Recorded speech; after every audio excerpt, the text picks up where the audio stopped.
चोर एक बार चोरी करके नहीं रुक रहा है, डकैत भी एक बार डकैती करके नहीं रुक रहा है। ठगी करने वाले लोग बार बार ठगी कर रहे हैं। मर्डर तो हमारे देश में आम बात हो गई, उसको तो बात ही मत कीजिए। और रेपिस्ट रोज एक नया पैदा हो रहे हैं। आपका मोबाइल नंबर पर अगर एक अनजान नंबर से सिर्फ ओटीपी आ जाता है तो आपका धड़कन तेज हो जाती है। और अगर एक अनजान नंबर से कोई लिंक आ जाता है आपका फोन में और आप उसको गलती से टच कर देते हैं, फिर तो आपको लगता है कि आपका सारा मेहनत का पैसा गया, आपका सांस ही रुक जाता है। आप तुरंत अपना बैंक बैलेंस चेक करते हैं, अगर पैसा है तब तो ठीक है, सांस वापस आ जाता है आपका। लेकिन बहुत ज्यादा चांसेस है कि आपका मेहनत का पैसा चंद सेकंड में सिर्फ एक लिंक टच करने से उड़ गया होगा। इतना आसान हो गया अभी साइबर ठगी करना। और अगर आपसे किसी तरह से ठगी हो जाता है तो सिर्फ एफआईआर करने में आपका पसीना छूट जाएगा। ठगी करने वाले पकड़ाएगा ही नहीं, वो तो बाद की बात है।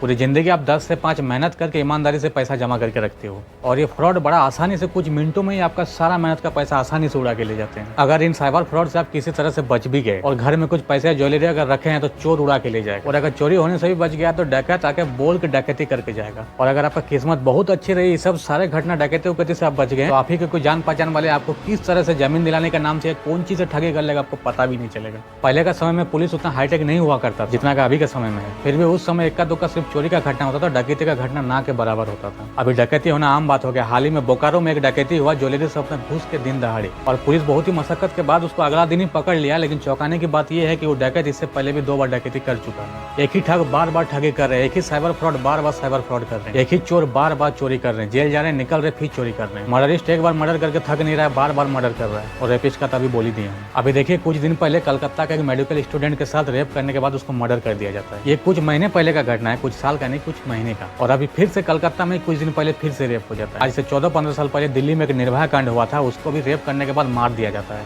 मतलब आपका सामने से कीड़ा पार होगा ना, तो भी उसको मारने से पहले आप 10 बार सोचेंगे कि ये तो निर्दोष है, इसको क्यों मारे। लेकिन इंसानों को बेमौत मारा जा रहा है, कीड़ा से भी बदतर। दिल्ली में जब रेप और मर्डर वाला निर्भया कांड हुआ था तो उसका विटनेस सिर्फ हमारा देश नहीं बल्कि पूरा दुनिया था। पूरा दुनिया को पता था कि रेप और मर्डर कौन किया है। फिर भी उन लोगों का सजा होते होते 14-15 साल लग गया। उस लड़की का मम्मी पापा का बाल पक गया, दांत हिलने लगा, क्योंकि उन लोगों का उम्र हो गया इतना। रेप, मर्डर, चोरी, डकैती, साइबर फ्रॉड, ये सब रोज बढ़ रहे हैं हाई स्पीड से। अभी ये और बढ़ेगा क्योंकि कानून इन लोग के पास ढीला पड़ गया है। यही लोग कानून पे भारी पड़ जा रहा है। अगर एक ठगी करने वाला 50 लाख ठगी करता है तो वो तो एक पकड़ाता ही नहीं पहले, और अगर किसी तरह से पकड़ा भी गया तो मात्र 2-4 लाख रुपया खर्चा करके आसानी से निकल जाता है। वो कोर्ट में ये बोलता है कि मेरे पास तो कुछ है ही नहीं है। वो जानता है कि मैं कुछ दिन जेल में रहूंगा फिर निकल जाऊंगा। लेकिन सवाल ये है कि वो छूटेगा क्यों? अगर वो लोगों का मेहनत का पैसा को ठग गया, ऐसे करके उड़ा भी दिया है, तो भी उसको छोड़ना नहीं चाहिए। उसको जो बचा होगा उसको बेच कर डबल वसूल करना चाहिए। और अगर उसके पास सच में भी कुछ नहीं रहता है बेचने के लिए, तो उसका शरीर का एक एक अंग को बेच कर 4 गुना वसूल करना चाहिए। और तब तक बेचते रहना चाहिए जब तक पूरा वसूल ना हो जाए। रेप करने वाले को जेल में बिना पानी का प्यासा मार देना चाहिए। मर्डर करने वाले को जेल में ही 6 महीने में निपटा देना चाहिए, ना कि वो लोगों को खाना परोसा जाए बिरयानी। अगर ऐसा कानून बनता है तो 90% तक की घटना ऐसे ही घटना कम हो जाएगा।